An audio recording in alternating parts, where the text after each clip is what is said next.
Who was Mildred Thornton? Well, she was an extraordinary woman for her day. She was born in 1890 and she died in 1967, and she was a remarkable painter, and she was also a writer, and she was also a very community-oriented person, and she was an advocate for social justice, particularly in terms of women and First Nations. The first art I saw was mostly her portraiture, and I was struck by the vibrancy of it, the power of it, and the way she captured personality. At the time, I didn't know that she was a woman who worked very quickly, and that she had actually painted most of her portraits in under an hour, which, once I learned that, really added to my overall impression of her. I just couldn't believe somebody could have done this incredible work that quickly. She used a very broad brush, and she used very strong color. So that was quite unusual in her day, and she was probably one of the first Canadian painters to use such pure color. She was born on a farm in southern Ontario to a very large farming family, but that early picture shows that a lot of her traits were already part of her vision, I suppose, because she was at that young age already using fairly strong brush strokes and fairly powerful color. Her maternal grandfather was a painter, and she said that theirs was one of the few farming houses that had original paintings hanging on their walls. And she also had an aunt who was an American sculptor, Evelyn Beatrice Longman, who became very well known in her day and is still very well known. And so she was interested in art for that reason. But at a young age, she also said she was very struck by the art of the Aboriginal people in the area, the Lenape people of the Delaware. And I think that interest also sparked her interest in Aboriginal people in Canada. You know, she went as a young woman to Olivet College, and actually that was a really important thing for her to do. First of all, she was following in the family footsteps. Her aunt, Evelyn Beatrice Longman, was a graduate of Olivet College, and I think a couple of her uncles.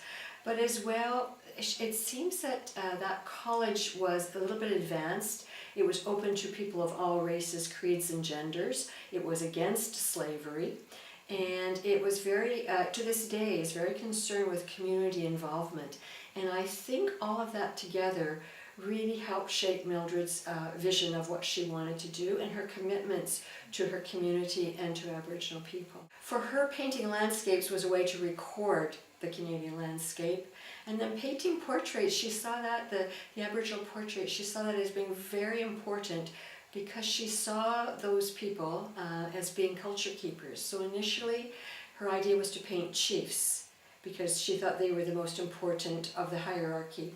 And then she decided that she would paint anyone that seemed to be important. So, you know, the wives of chiefs or artists, anyone that she felt was important, because she saw that historically they were important, and she saw those people as being the ancestors of all Canadians, not just Aboriginal people, because of course they were the first people in this country. So yes, she was very, very concerned about portraying anything important to Canada.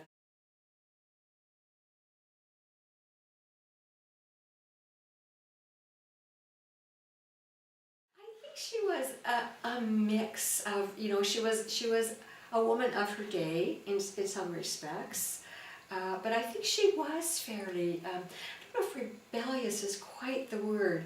She had her own views, and she was very influenced, I think, by certain events, like the women getting the right to vote. Mildred observed and herself gained the right to vote. And throughout her life, although I didn't find as much documentation, but I know she was always very concerned about the rights of women. She belonged to the Seroptimus Club, which concerns itself with trying to educate and help women.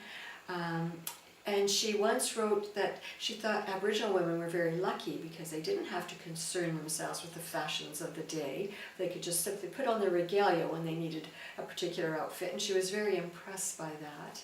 And I think she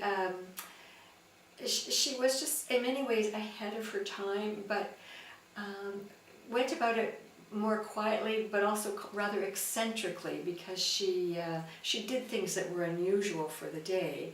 And one of the most unusual things she did was decorate her home completely with Aboriginal work. That was not done in the 40s and 50s. She even had a tall welcoming figure on her front porch, as well as the carving of an orca.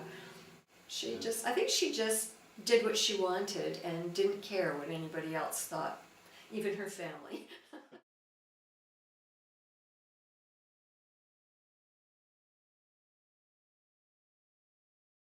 She was very heralded during her lifetime, and then since her death in 1967, she's been mostly forgotten. And there seems to be a mix of reasons as to why that happened. I think at the time, that from the 50s onward, particularly in Vancouver, people were starting to move toward more abstract or experimental art.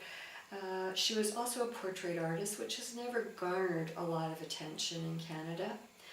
But also, when she was trying to find a home for her large portrait collection towards the end of her life, there's documentation to show that because she'd spoken out for certain factions of artists in Vancouver, she'd angered some other artists in Vancouver, and that may have had some repercussions for her. For example, when she was trying to place the work with certain institutions like UBC, like the Anthropology Museum, they would send out letters, or they would send out queries to other artists, most reputable of the day, asking them what they thought. And there's documentation to show that those artists said the work was of no merit. So that idea seems to have just held on, and she's forgotten about. And yet, I think it's an unfair assessment, and there are others besides myself who think so. Artist Gordon Smith seems to think that her work has been unfairly pushed to the side, and that maybe she should be reassessed.